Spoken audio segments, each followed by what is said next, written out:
8 de la mañana con 35 minutos. Vamos a iniciar, amigos y amigas de RPP. Un fuerte abrazo, por supuesto, para ustedes. Nos están siguiendo en la multiplataforma, nos escuchan en radio a nivel nacional y también en televisión, por supuesto. En este tema de fondo vamos a abordar lo que ha sido este último resultado, esta última fotografía de pobreza. Vamos a conocer un poco y ahondar, pero además a recalcar algunas propuestas que podemos hacer para poder aminorar esta brecha, porque son muchos años lo que nos va a costar regresar a niveles prepandemia. Soy Valeria Fuertes y en unos minutos se suma nuestro compañero Fernando Carballo a esta mesa de análisis. Y justamente nos acompaña el ingeniero Jesús Salazar Nishi, presidente de la Sociedad Nacional de Industrias. Está también con nosotros en este panel el economista Nicolás Besich, coordinador general de Evidenza Instituto. También está con nosotros Carlos Gallardo, gerente general del Instituto Peruano de Economía, IP. Y vamos a poder conversar con nuestros colegas en Puno, en Loreto, porque la situación en regiones es en estos momentos, de acuerdo a la última fotografía 2023, peor que el 2022. Nos va a tomar prácticamente unos 23 años a todos los peruanos regresar a estos niveles de pobreza de un 20% aproximadamente que veíamos en el 2019. Así que, ¿cómo hacemos? ¿Cómo hacemos para tratar de aminorar este trayecto de 23 años y que nuestros hijos, nuestros padres y nosotros mismos podamos ver un bienestar en los hogares de todos los peruanos? Arrancamos primero con el ingeniero Jesús Salazar Nishi. Ingeniero, ¿cómo está? Bienvenido. Muy buenos días, gracias Valeria por la invitación. A ver, en principio ha sido una postura coincidente de todos los gremios, la preocupación justificada claramente de estos niveles de pobreza de un 29%, porque hemos pasado de 27.5 a 29% de pobreza, es decir, 3 de cada 10 peruanos en estos momentos viven en esta condición lamentable. Correcto, y si a eso agregamos el comentario que donde deberíamos estar mirando y es el foco, que poco más del 60% de peruanos, 6 de cada 10 peruanos, o son pobres o lo van a hacer en cualquier momento, porque están en esa línea crítica de la pobreza. Y estamos hablando de la vulnerabilidad. Estos peruanos vulnerables ya son 31% de nuestra población. Esto lo veníamos nosotros comentando desde la Sociedad Nacional de Industria, lo hemos dicho en esta misma mesa hace bastante tiempo, porque eran números que ya se debían venir. Y no sé por qué se siguió postergando el anuncio de estas cifras. Esto no es más que la consecuencia de un pésimo año, de una mala gestión del gobierno, de una mala gestión del país en general, y que si bien es cierto hubieron coyunturas, como bien se dice, de temas de efectos naturales, de temas de convulsión social en los primeros meses, yo diría que lo que más nos hizo daño y fue constante en todo el año es el ruido político. Y eso lo seguimos viendo y además se sigue incrementando. No podemos hablar de una recuperación económica si no logramos pacificar nuestro país en todo el contexto de la palabra. Y creo que ahí deberíamos atacar mucho más, ¿no? Ahora, lo cierto es que este reporte de pobreza que revela el Instituto Nacional de Estadística esta semana mide la pobreza monetaria, ¿no? La cantidad, digamos, la capacidad de gasto que tienen los peruanos, que no tienen suficiente dinero como para comprarse comida, ni pagar salud, ni pasajes, ni ropa, ni etcétera. A ver, los peruanos necesitan más dinero en sus bolsillos para salir de esta situación. Desde el gremio, desde el sector empresarial, los encargados también de dar trabajo, ¿están confiados? ¿Cómo ven el panorama para el 2024? ¿Se avisora, digamos, un año esperanzador este 2024, ingeniero? Nosotros en enero, empezando el año, dijimos que este debía ser el año de la recuperación económica y que el Perú no podía crecer menos del 4%. Y cuando decíamos que el Perú podía crecer al 4%, no era simplemente un sueño o un deseo, era una realidad probable en la medida que el gobierno y la política en general tome una agenda correcta de desarrollo. Lamentablemente estamos viendo que los números no nos están acompañando en esos niveles. En lo que va del año. En lo que va del año, el Perú va recuperándose su PBI 2.1% en el primer bimestre. Pero ¿eso qué significa? Es puro rebote estadístico, nada más. Porque acuérdense que el primer y segundo mes del año pasado fue un desastre. Entonces, lo único que estamos haciendo es tratando de sacar las narices del agua. Pero eso no es suficiente para recuperar nuestra economía. Ingeniero, yo le voy a pedir que se dirija a nuestros oyentes. Nos escuchan en todo el país, en Moquegua, en Tumbes, en Arequipa, en Loreto, justamente donde hay un índice de pobreza altísimo, en Cajamarca también. ¿Cómo le explicamos a nuestros oyentes, cómo le explicamos a nuestra audiencia? Oiga, a ver, en lo que va del año, pues estamos tratando de hacer los esfuerzos, pero no pinta nada bien la cancha. Lo que pasa es que los números hay que tomarlos en el contexto y a veces un número frío no expresa realmente la realidad. Decir que Perú ha rebotado o ha crecido 2.1% este año significa que en efecto me estoy comparando contra un año y los 2 primeros meses del año pasado que fueron muy malos. Entonces siempre hay que mirarlos estos números de manera relativa. Lo que viene pasando en nuestro país, Valeria, es que la pobreza extrema se sigue incrementando y eso sí es muy preocupante. ¿Por qué? Tenemos una pobreza extrema que ya está bordeando los 2 millones de peruanos. Esos son los que están por debajo de la línea de pobreza. Y es más, ¿qué es lo que yo llamaría la atención acá? Que hemos superado la pobreza extrema en épocas de pandemia. O sea, le hemos ganado al COVID en el daño a la población de la vulnerabilidad de nuestro país. Eso es para llamar la atención. Otro tema que deberíamos mirar es que esta pobreza se ha trasladado a las ciudades, cosa que antes siempre hablábamos de la pobreza rural y que estaba en el ámbito de lo rural. No, hoy se ha trasladado a las ciudades y, por ejemplo, el año 23 casi ha duplicado la pobreza en las ciudades comparado con el año 19. Hoy en las ciudades ellos son casi 25% de pobres en las ciudades. Esto significa que si queremos combatir la pobreza tenemos que tener nuevas estrategias. Siempre hemos mirado hacia la zona rural. Hoy deberíamos pensar cómo vamos a atacar la pobreza en las ciudades. Yo creo que ahí está el foco y hay medidas que nosotros hemos venido pidiendo hace bastante tiempo. Para empezar, la economía tiene que reactivarse y esto tiene que salir. La pobreza se baja con crecimiento económico, no hay más recetas, no hay más fórmulas, pero sí necesitamos tener medidas concretas para impulsar este desarrollo. ¿Dónde está concentrado el problema? En los micro y pequeños emprendedores, en los que están en niveles de subsistencia. ¿Cuántos son estos? Aproximadamente 2 a 3 millones de microemprendedores. Ahí hay que llegar, con medidas concretas como la que hemos dado hace tiempo. Ahora, yo sí quisiera, digamos, que este panel, que esta conversación, que este tema de fondo que estamos tocando, por supuesto, aquí en RPP a nivel nacional, tenga algunas propuestas, porque la idea es como mencionábamos al inicio, cómo reducimos esos años que nos va a tomar salir y llegar a niveles de pobreza 2019 en la época antes de la pandemia. Vamos a conversar con Nicolás Besich, economista, coordinador general de Videnza Instituto. Pobreza extrema. Antes de entrar a este terreno, Nicolás, explícale por favor, hay que narrar esto de manera muy sencilla a nuestra audiencia. ¿Qué significa en estos momentos ser pobre en nuestro país? ¿A quién le llamamos, a quién le denominamos pobre y pobre extremo? Sí, buenos días, gracias por la invitación, Valeria. Un gusto estar con todos.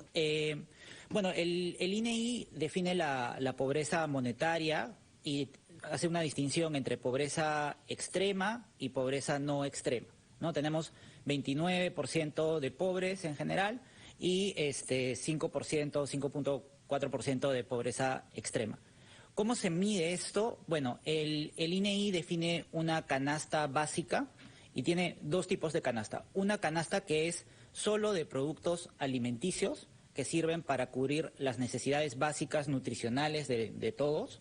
Son 110 productos que están en esta canasta y el INEI calcula cuánto requiere un hogar para poder al menos destinar a todos sus recursos a solo cubrir esa canasta, si le alcanza o no le alcanza. Si no le alcanza, entonces cae en la categoría de pobre extremo. Y eso es serio, o sea, es hablar de casi 2 millones de peruanos a los que no les, así destinaran todos sus recursos a solo comer, no les alcanzaría para cubrir las necesidades básicas nutricionales. O sea, son casi 2 millones de peruanos que ni siquiera el dinero que tienen en sus bolsillos, con todos los cachuelos y trabajos que de repente podrían conseguir, no les alcanza ni siquiera para comer 3 veces al día.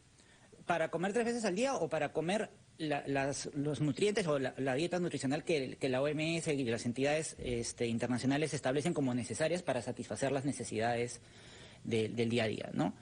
Y luego está la línea de pobreza, ya no extrema, sino la línea de pobreza, no extrema se le dice, que considera alimentos y también otros servicios, transporte, salud, educación, lo básico que requiere un hogar para vivir, ¿no? Y esa es la línea de pobreza, y ahí estamos en 29%. Pero rescatando un poco lo que mencionaba el ingeniero, esta línea de pobreza debería ser vista como algo, o sea, como el mínimo. No deberíamos aspirar a que la gente salga de la pobreza. ¿Por qué? Porque entra a una situación de vulnerabilidad donde ante cualquier shock, pérdida de empleo, alguna enfermedad o algo, puede regresar muy fácilmente a la situación de pobreza, ¿no? Entonces, creo que antes de la pandemia nos pasó un poco eso. El Perú había sido muy exitoso en reducir pobreza, la redujo de 50% a 20%, un ejemplo de reducción de pobreza, pero creo que no fuimos tan conscientes de ese grupo grande que estaba en una situación de vulnerabilidad, que cuando vino la pandemia cayó rápidamente en la situación de pobreza, ¿no? Entonces hay que aspirar a que la gente esté lo más alejada de esa línea de vulnerabilidad. Exacto. Vamos a presentar a Carlos Gallardo, gerente general del Instituto Peruano de Economía, IP, porque esta situación de pobreza, y voy a dejar la pregunta sobre la mesa, vamos a ir a una pausa y regresamos con la respuesta de Carlos, no solamente se está viendo en Lima y Callao, ojo, que hay más pobres ahora en el 2023 que en el 2022 aquí en la capital, sino que se está viendo reflejada en Cajamarca, en Loreto y en otras regiones cuya lucha contra la pobreza parece que se ha estancado y hasta hemos retrocedido. Carlos, con esa pregunta vamos a regresar, hacemos una pausa. Esto es Tema de Fondo, aquí en RPP, la voz de todo el Perú.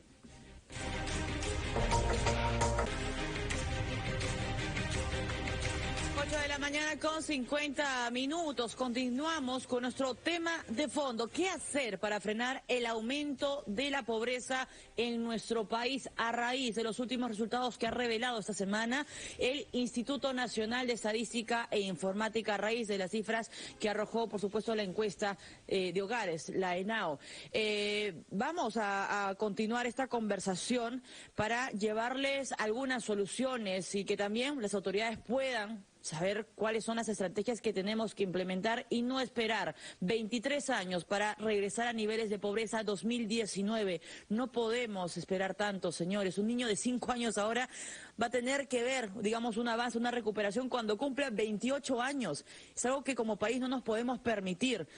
Habíamos dejado una pregunta sobre la mesa sobre la pobreza en regiones, ¿no? Porque esto es un tema que golpea a muchos cajamarquinos, a gente que vive en Loreto, a gente que vive en Pasco. Carlos Gallardo, gerente general del Instituto Peruano de Economía. La radiografía, Carlos. Sí, mira, yo creo que comenzaría indicando que el crecimiento importante que hemos tenido en las últimas décadas, si quieres, ha tenido un resultado en general para las regiones de reducción importante de la pobreza, ¿no? Es el caso de Cajamarca y Loreto, por ejemplo, pero en general las regiones han reducido sus niveles de pobreza monetaria en 40 puntos porcentuales, o sea, hay algunas que han comenzado como Cajamarca y Loreto por encima del 80% y lograron reducir su pobreza a 40 puntos, es algo notable hasta el 2019, donde empieza este proceso de reversión, claro, ¿no? Y en el caso de Loreto es incluso más dramático, ¿no? Porque Loreto es una región que llegó a alcanzar niveles de pobreza del 32%, ¿no? Más o menos, y ahora está en 44%, y esos 12 puntos año tras año, ¿no? Ni siquiera tuvo el rebote que tuvo el Lima o el promedio nacional en el 2021, ¿no? Y claro, cuando uno piensa, bueno, ¿y esto cómo lo podemos entender mejor en números más prácticos? Hoy tenemos 140.000 pobres más en Loreto que en el 2019, ¿no? Hoy tenemos 140.000 pobres más que van a sumar alrededor de 500.000 de personas en Loreto que viven en situación de pobreza, ¿no?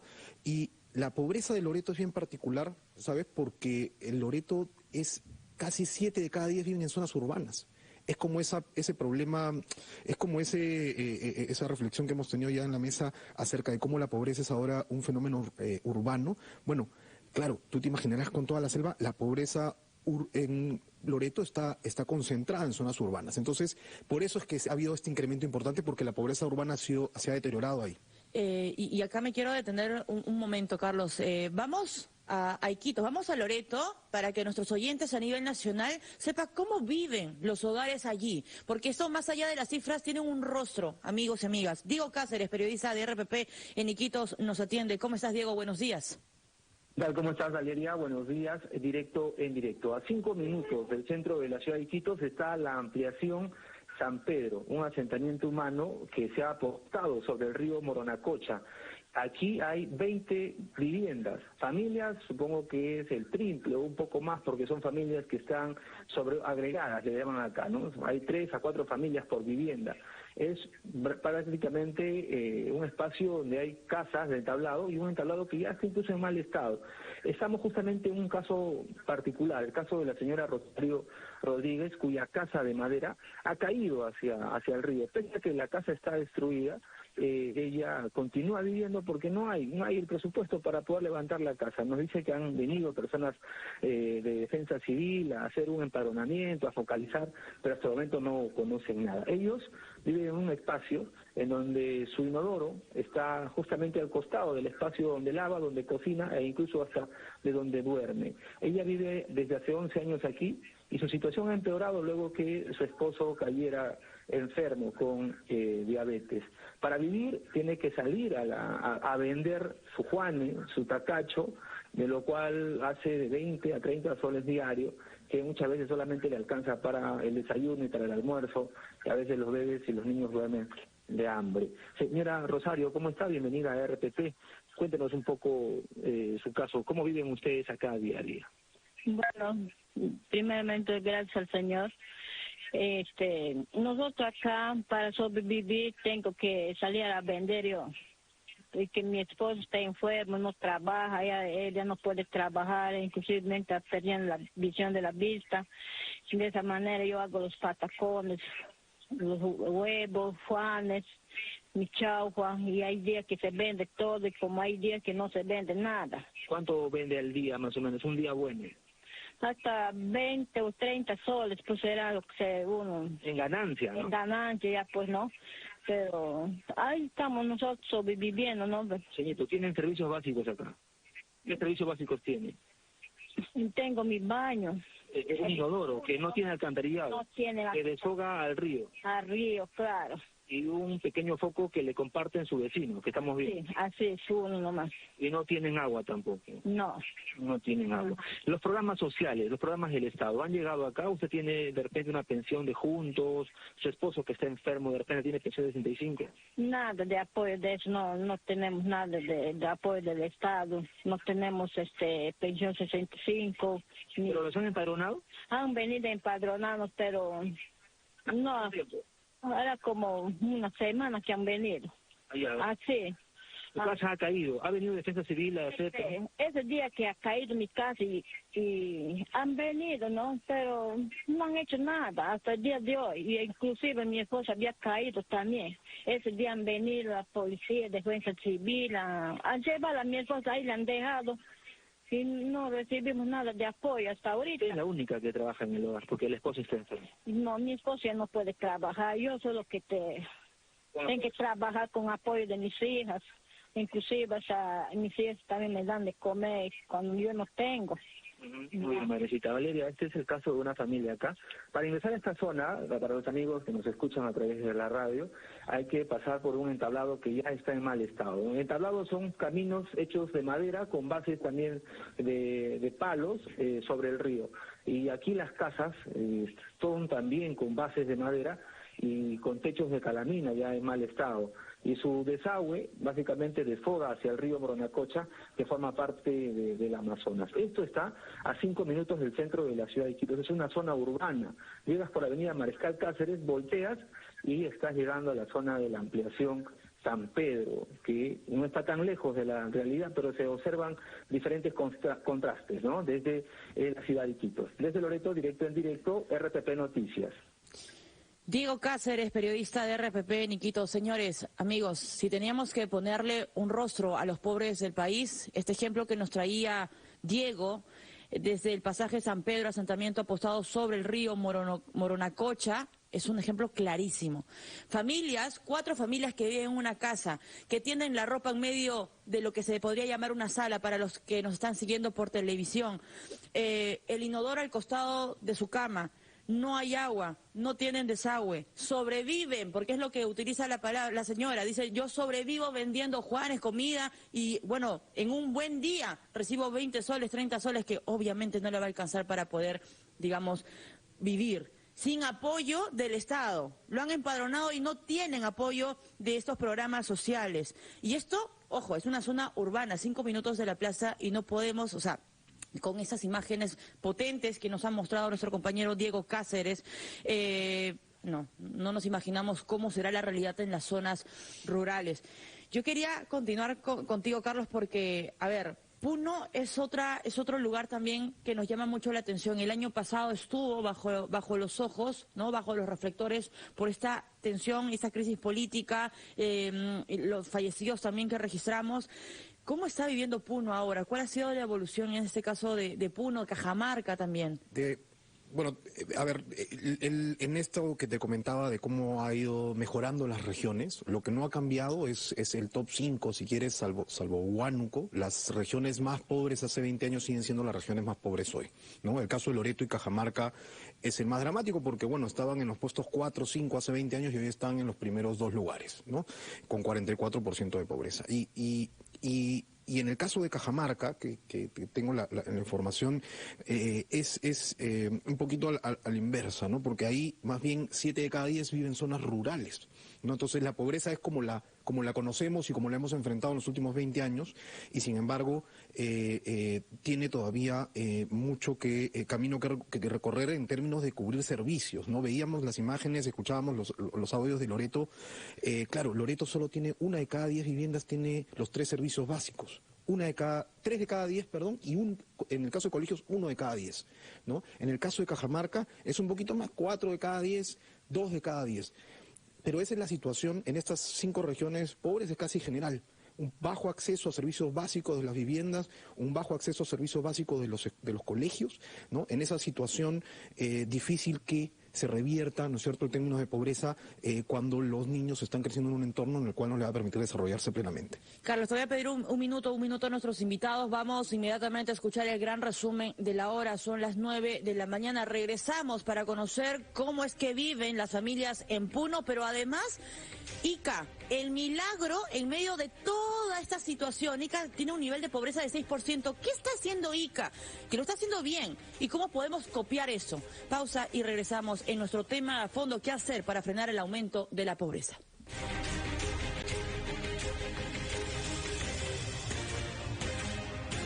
9 de la mañana con 6 minutos. Valeria Fuertes, Fernando Carballo acompañándote en este tema de fondo con qué hacer para frenar el aumento de la pobreza en nuestro país.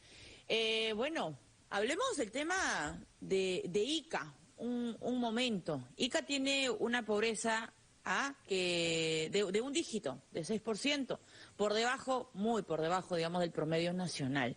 ¿Qué está haciendo Ica? ¿Qué podemos copiar? Es el milagro en medio, digamos, de estas cifras lamentables que hemos conocido. En este caso, ingeniero, por favor, coméntenos, desde el gremio, ¿qué cosas se está haciendo bien? ¿Cuál es la mirada que ustedes tienen? A ver, es justamente el foco que debería tener el país para saber imitar esto y reproducir al resto de las regiones. Siempre se habla del milagro de Ica y, por supuesto, no es ningún milagro, es simplemente las consecuencias de haber tomado las decisiones correctas en el momento correcto y oportunamente. ¿Qué pasó? ¿Cuáles son esas decisiones? A ver, Fernando, Ica empezó a desarrollarse a través de la agroindustria. Y la agroindustria o la agroexportación, ¿cómo creció? Porque el país decidió en los años 2000 tener una ley que fomente y motive las inversiones en la agricultura. Exoneró de impuestos, facilitó la contratación, fue más flexible el tema laboral. El boom en Ica empezó a darse inmediatamente. Mira, agroexportación en el Perú en los años 2000 tenía escasamente 400 millones de exportación. El año pasado hemos cerrado cerca a 10.000 millones de dólares en exportaciones de productos agrarios. Esto es fundamentalmente el eje y el gran desarrollo de Ica. Ica es una de las ciudades donde más se aprovechó el beneficio de esta ley.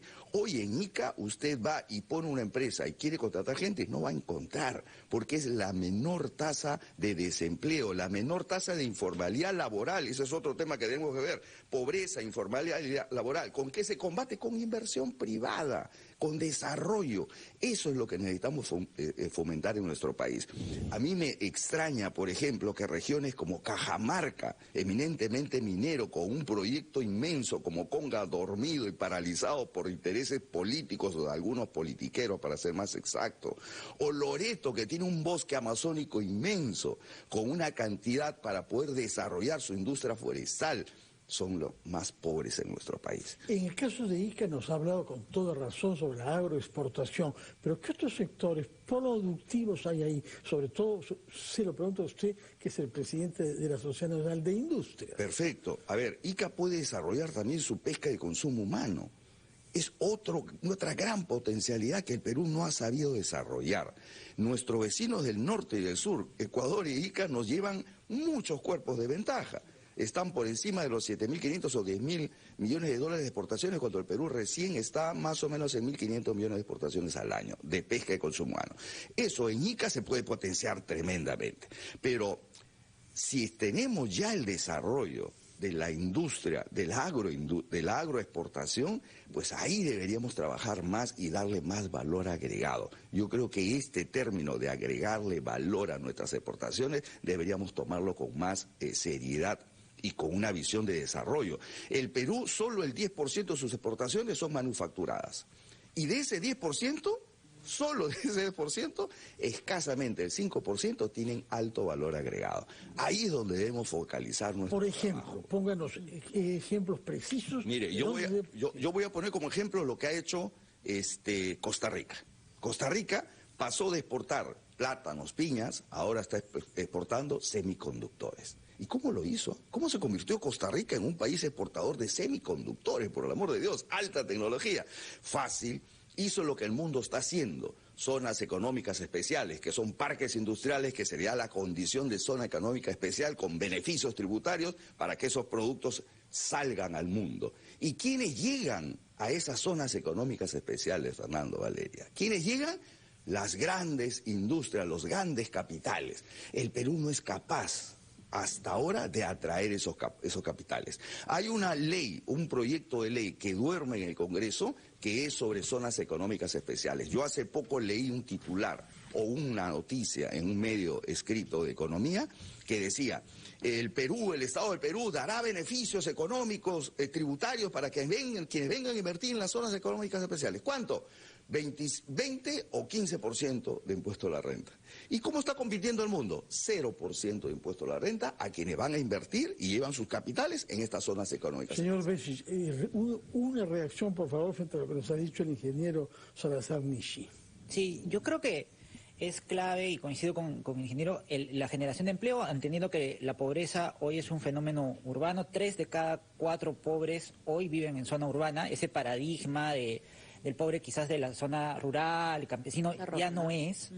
Y es clave generar empleo, porque la solución para la pobreza, generación de empleo, y sobre todo en los sectores intensivos en mano de obra. Quisiera agregar, además de lo que mencionó el ingeniero, el sector turismo. El sector turismo sufrió fuertemente por la pandemia, y somos uno de los pocos países que no ha recuperado los niveles, a pesar del potencial turístico que tenemos.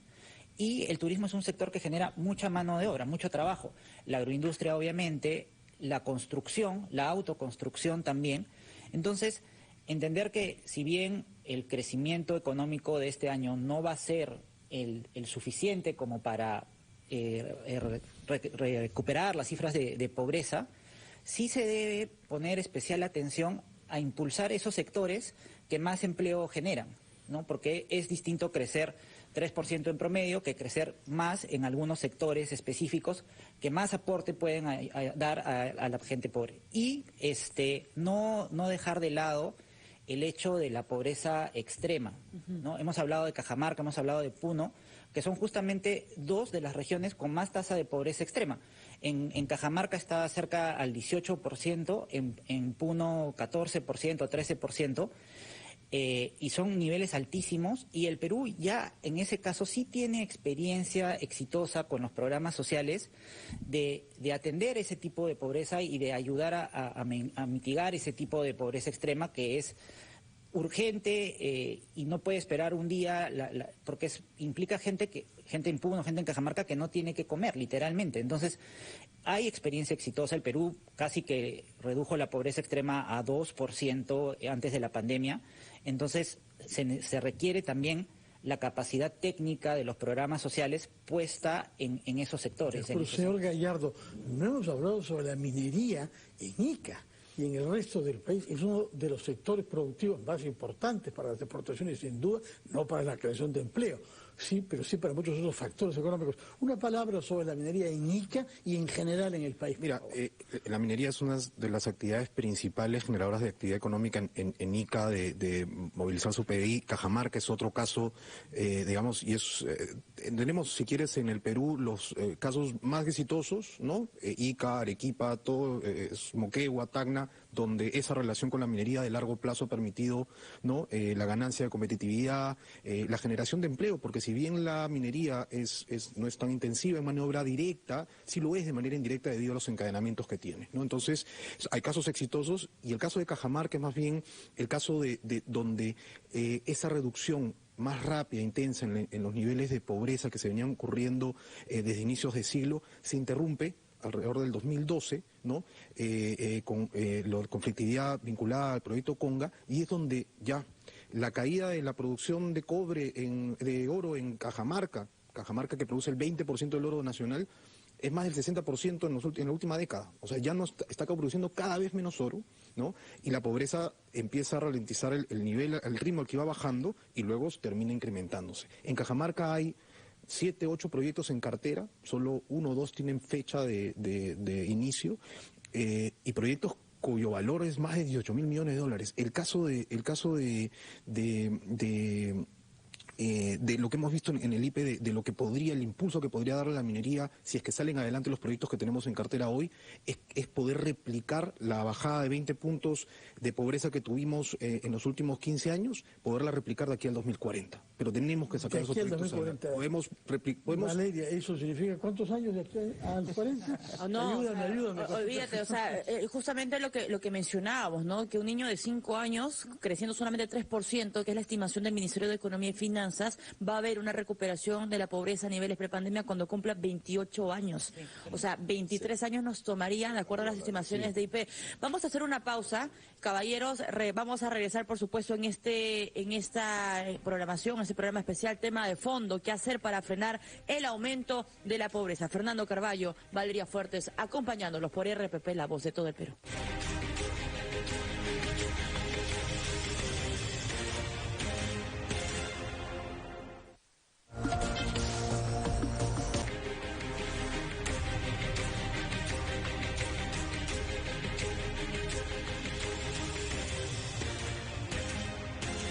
Mañana con 18 minutos. Tema de fondo, ¿qué hacer para frenar el aumento de la pobreza? 29%, creciendo del 2022 al 2023. Soy Valeria Fuerte, Fernando Carballo acompañándote por RPP, la voz de todo el Perú. Puno, uno de los casos que el año pasado, pues, requirió la atención de todos nosotros por la situación compleja que vivió. También está sumergido en una situación de pobreza. ¿Cómo viven los hogares en Puno? ¿Comen 3 veces al día? ¿Les alcanza el dinero para poder subsistir, para llevar a los niños al colegio, para atenderse en la posta, en el hospital cuando caen enfermos? Nuestro compañero Blas Condori, periodista de RPP en Puno, en una de las regiones con mayor índice de pobreza, nos cuenta. Adelante, Blas. Valeria, Fernando, muy buenos días, directo en directo. Así es, la pobreza en la región del Altiplano es de 41.6% a comparación a nivel nacional. Por ello nos hemos trasladado hasta el barrio Chanuchano, ubicado a unos 20 metros de la laguna de Oxidación, alrededor de la prolongación de la avenida Costanera al sur de la ciudad de Puno. En la prolongación de esta avenida viven alrededor de 100 familias que carecen del servicio de agua potable, que consumen de pozos artesanales, cavados desde 3 a 4 metros de profundidad. Por falta de medios económicos solo construyeron pequeños cuartos de ladrillo con barro, con techos de calamina y hasta las puertas están tapadas con telas. Hoy conversamos con Honorio Checayo Muñico, presidente del barrio, quien tiene 3 hijos, de los cuales aún continúa en edad escolar. La ganancia diaria solamente alcanza en forma mensual de 500 a más, que aún no alcanzan con muchos casos para pagar. Señor Honorio, ¿cuál es la alimentación diaria que tienen? ¿Ustedes se alimentan 3 veces al día? Bienvenido a RPP. Buenos días, un cordial saludo a todos los hermanos del país. Bueno, en sí, bueno, pues obviamente nosotros como hombres andinos estamos acostumbrados, ¿no?, a comer nuestra papa, nuestro quinoa, nuestro chuño, pero con estos años que ha pasado ya no hay esa producción y tenemos que ir al mercado. Y como usted bien lo dijo, ya en el mercado todo es dinero y lamentablemente como que cada semana que vamos yendo ya no alcanza la plata, entonces tenemos que muchas veces ya prohibirnos ya no ingerir, digamos, ¿no es cierto?, desde desayuno, almuerzo, comida, ¿no? A veces tenemos que tomar, ¿no?, agüita con pan en la mañana y bueno, guardar alguito para las 12 y igual en la tarde, ¿no? Bueno, de la misma forma, ¿no? Ya no podemos hacer una comida como antes nosotros, por lo menos en nuestro campo, comíamos, ¿no? Ustedes han llegado con unas esperanzas de quizás superarse, tener más dinero, tener una buena casa aquí en la ciudad de Puno. Sí, efectivamente este barrio, a pesar que es, mira, un barrio antiguo, pero mira, como ves en la precariedad que estamos, ¿no?, y mucha gente que hemos venido de diferentes sitios, de más que todo del sur de Puno, estamos acá y la verdad, como usted dice, no podemos tener una vivienda digna, no podemos tener, ¿no es cierto?, los servicios que necesitamos. Si bien cierto, por ejemplo, hay electricidad, pero estos focos no alumbran de noche, como usted bien lo dijo, mira, y estamos cerca de la laguna y muchas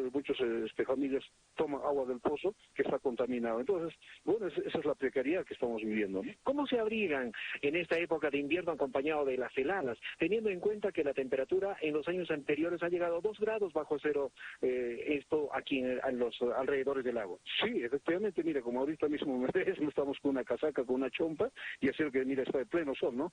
Porque sí, o sea, necesariamente acá tenemos que nosotros usar una casaca donde tenga, pues, ¿no es cierto?, chalina, ¿no? Hasta a veces, de verdad, yo me recuerdo hasta de poner mi poncho, porque es una forma de abrigarnos, ¿no es cierto? Entonces, ese es, digamos, ¿no?, en que estamos, ¿no? ¿Tienen ustedes el apoyo de programas sociales del gobierno central? No, acá, mira, usted sabe, en los barrios ya, aparentemente los barrios ya son, pues, ¿no?, pero como estás viendo la precariedad, ahí está el problema, ¿no? Entonces, hay una dicotomía, pues, no, bueno, ¿no? Efectivamente, en el campo hay, pero en los barrios urbanos marginales, en este caso, ¿qué se va a hacer? Entonces, ahí creo que tiene que haber, digamos, una mirada de ver cómo se está viviendo en los barrios, en este caso, no simplemente de Puno, en los barrios de las diferentes ciudades, ¿no?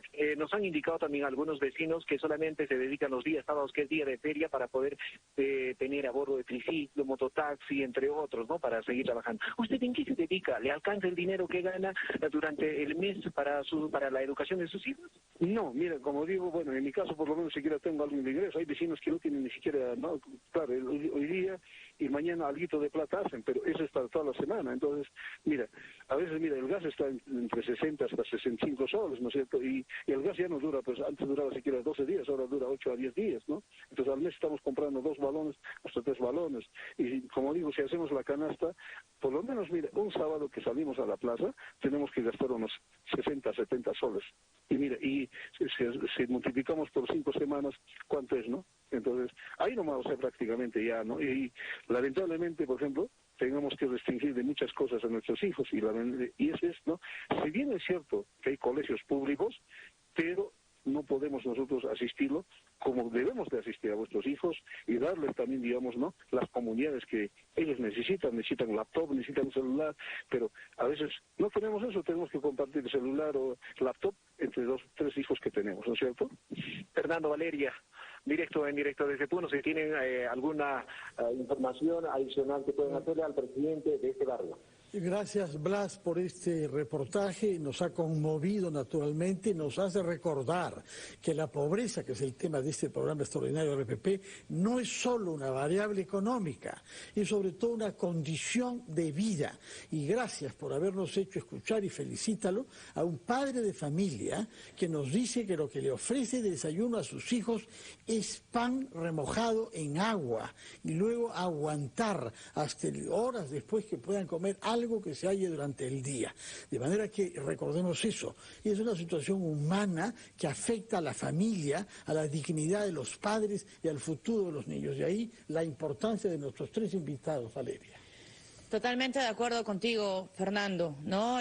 Más allá de las cifras, estas cifras tienen un rostro de mujeres, de varones y de muchos niños que no están viviendo y no se están alimentando correctamente. Vamos a terminar con esta última ronda, algunas conclusiones, algunos apuntes que desean ustedes agregar a esta mesa con usted, ingeniero. De acuerdo, yo empezaría diciendo que lo que acabamos de escuchar es la radiografía, la dura radiografía de la pobreza de un país rico. Y esto indigna. Indigna porque por muchos años seguimos hablando de la pobreza en el Perú cuando las potencialidades de crecimiento son tremendas. A ver, ¿qué es lo que hemos notado en las dos conexiones que hemos tenido en las dos regiones más pobres, en las dos de las regiones más pobres? Que hay personas que salen a vivir el día a día, ¿no es cierto? Esta señora de Iquitos que nos decía, yo salgo todos los días con mi huevito, con mis Juanes, a veces vendo, a veces no vendo. Esa es la realidad de 3 millones de peruanos que todos los días salen a vender caramelos, sanguchitos, salchipapas, lo que puedan. Y a veces les va bien y a veces les va mal. Y como no les va tan bien últimamente porque la demanda ha caído en todos los niveles, ese pequeño capitalcito que tienen del día a día se lo van consumiendo. Y hoy ya no tienen ni siquiera el capital para comprar los insumos mínimos para hacerse un sándwich a salir a vender todos los días. Ahí es donde tenemos que ponerle el foco. Esos 3 millones de peruanos mañana mismo del Estado deberían recibir una ayuda. Y no estoy hablando de bono, no estoy hablando de regalo. ¿De qué estoy hablando? Del planteamiento que hicimos hace bastante tiempo y se lo hicimos directamente a la Presidenta de la República. Necesitamos generar todo un impulso de microcréditos a través del Banco de la Nación y a través de cuentas con DNI. Olvídense del RUC, olvídense de la formalidad. Nuestro Perú es un país informal, 80% de nuestra economía es informal. Lleguemos a ellos a través de microcréditos, 1.000 soles. Que les demos 1.000 soles con garantía del Estado. La tasa de morosidad en estos niveles son muy bajas, por ejemplo. Y por último, el que no paga habrá muerte civil. Hay forma de llegar con cuentas con billeteras electrónicas. 1.000 soles a cada uno. Al día siguiente, amigos, estaríamos inyectando 3.000 millones de soles a la economía, que no van a ir al ahorro, van a ir a dinamizar la economía, porque todo eso se va a convertir en capital de trabajo. Pero hagámoslo, por el amor de Dios. Señor Besich. Sí, no, yo quiero destacar quizás 3 puntos, ¿no? El primero es entender, una vez más, porque esto no es algo nuevo, ya venía desde el 16, 17, el tema de la pobreza urbana y cómo atenderla, la generación de empleo que es clave. Hay un tema que no hemos tratado hoy, que es el tema de la seguridad, que impacta directamente cómo los pequeños bodegueros, mototaxistas, los repartidores les roban la bicicleta, les roban la moto, los extorsionan. Eso tiene un impacto en la pobreza directa y en la pobreza urbana. La urgencia de atender la pobreza extrema, sobre todo en zonas rurales. Y destacar una vez más la importancia de la inversión. Conversábamos en la pausa el caso de Cajamarca y Apurímac, ¿no? Cajamarca y Apurímac tenían tasas de pobreza muy similares en el 2011, ambos alrededor del 55%. Hoy Cajamarca tiene una tasa de 44%, Apurímac de 25%. Claro. Ahí vemos el resultado y el efecto de la inversión. Obviamente no es suficiente solo la inversión, se requiere también políticas públicas y un buen uso de los recursos que esa inversión genera. Tremendo reto. Carlos. Sí, dos ideas. La primera es que, creo que la economía y las cifras de pobreza nos indican que esas grandes reformas que necesitamos hacer y que venimos evitando en los últimos 20 o 30 años, hay que hacerlas, ¿no? La reforma política, laboral, tributaria, en fin, administrativa. Pero mientras tanto, porque ese debate y lograr esas reformas nos puede tomar mucho tiempo, tenemos que trabajar, pienso, en el corto plazo en 4 cosas, ¿no? La primera es minería. sea, tenemos que seguir sacando los proyectos adelante de manera sostenible. Agricultura, los proyectos de irrigación que están en cartera, varios paralizados años, ¿no es cierto?, de salir, podrían más que duplicar las zonas de cultivo. Turismo, ¿no? Es inaudito que sigamos todavía sin haber recuperado siquiera los niveles del 2019. Y si mañana quisiéramos 10 millones de turistas, no estamos tampoco preparados para recibirlos. Y lo último, gas. Podemos reducir el costo de vida a las personas si tienen estas personas energía más barata y el camino del gas. Muchas gracias a los tres, al señor Salazar Miche, que ha destacado el tema del microcrédito como una necesidad, el señor Besic, que nos ha hablado de la inversión y de la seguridad, porque efectivamente eso afecta mucho, y el señor Gallardo, que nos ha hablado sobre el gas. Yo quisiera que quede pendiente para la próxima vez hablar sobre la corrupción y lo que significa la cantidad de obras paralizadas en nuestro país, trabajo que no hay, porque se han metido el dinero al bolsillo los funcionarios públicos de presupuesto que existía en el Estado. Queda pendiente eso para la próxima vez. Valeria. Misión cumplida. Misión cumplida. Agradecimiento, por supuesto, también a nuestros colegas Blas Condori y también Diego Cáceres, porque sin ellos no hubiésemos conocido esa realidad que está golpeando a las familias en Puno y en Loreto. 9:30 a.m, eso ha sido una edición extraordinaria, tema de fondo, ¿qué hacer para frenar el aumento de la pobreza? Por RPP, la voz de todo el Perú.